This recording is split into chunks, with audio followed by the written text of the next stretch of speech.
My name is Joey Votto, former Major League Baseball player, and this is the story behind the stories. Freddie Benavides, this is my long time minor league and major league coach, and this is what he said. Right before the game, we'd point at each other and say, catch the ball, move your feet, make good decisions, will it, and the last one was always, don't be an asshole.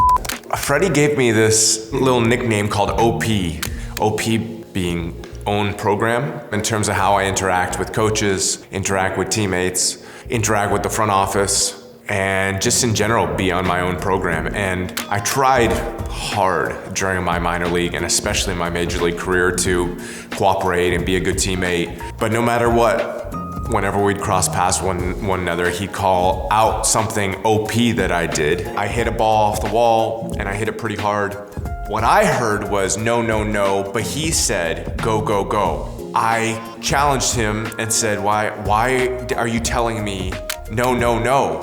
And he said, I said go. And we had a serious exchange. He's a competitive guy.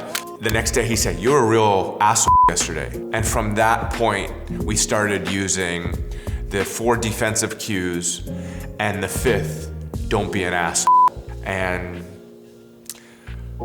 I loved being an asshole. I loved being a 5. Chris Dickerson, former major league player and longtime minor league teammate of mine, and this is what Chris had to say. He started doing improv classes in LA because he thought it would be a better way to speak to his teammates in an engaging manner. I thought that was so fascinating. He gets so much shit for being this standoffish guy, but on the completely opposite end of the spectrum, he wanted to understand how to best engage with his teammates. I used to arrive in the clubhouse for years and not say hi to anyone. And I viewed it as that's okay to do because I was there to work and these are my coworkers and there's no success and there's no money and there's nothing that aligns with my personality by saying hello to everybody. And so I thought, how am I going to get better at this? And a speaking class was appealing. I actually took a stand-up class at Second City. That was fine, but that wasn't sincere. And I thought, I'm gonna start doing this improv thing. And I took one class and it just immediately hit home.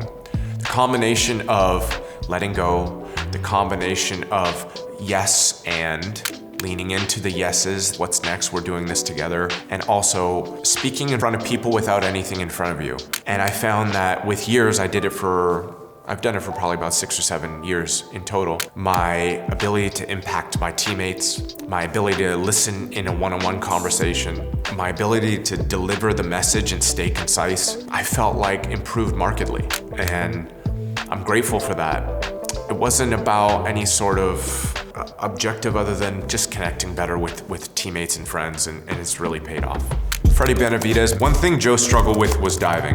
He wouldn't have any power behind his dives, and he'd just kind of fall.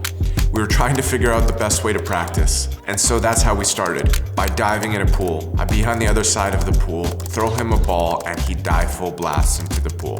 Think about it. Your main player, your all-star, was practicing diving. When he won the Gold Glove, he gifted it to me.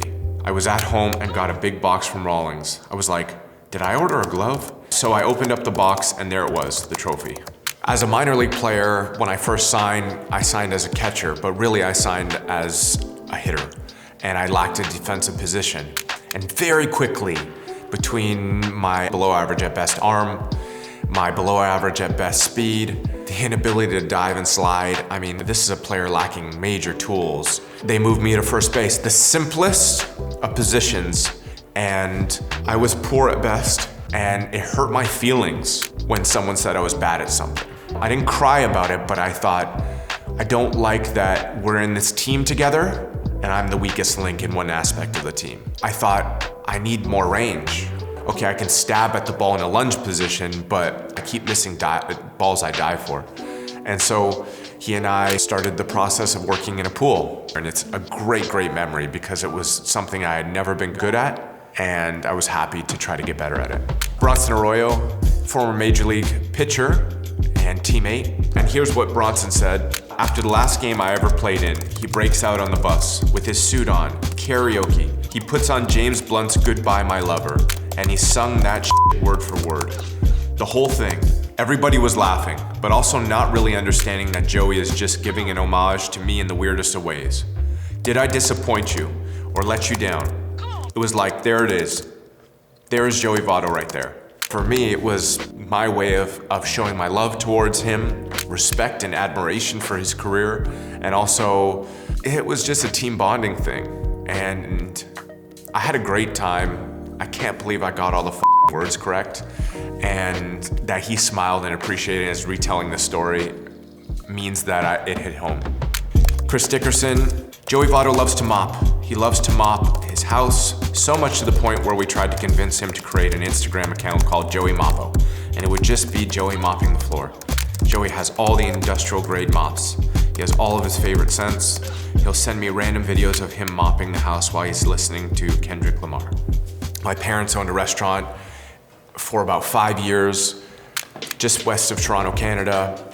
I was 6, 7, 8 years old, showing up after school every day, and I think I like it because I did it as a boy.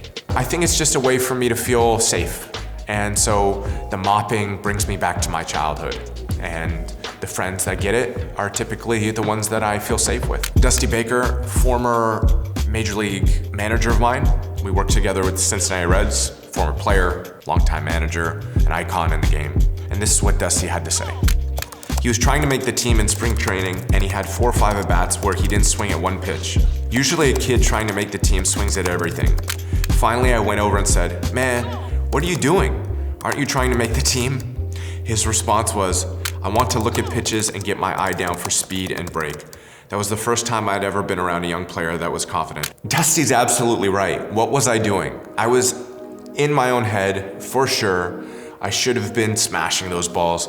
I mean, this is before my first full Major League season. But it took me years to realize how much wisdom he imparted and how I probably should have taken that and applied it immediately. But I learned through failure, I learned through my own reps, I did things my own way, for better or for worse. He was the manager that softened me. He was the manager that was there for me because Dusty was there when my father died. Dusty was there to hug me, give me love and support, and to give me space. He was such a warm, supportive, challenging, in the best of ways, authority figure. And he helped me grow as an individual, and I'm thankful to have worked with him.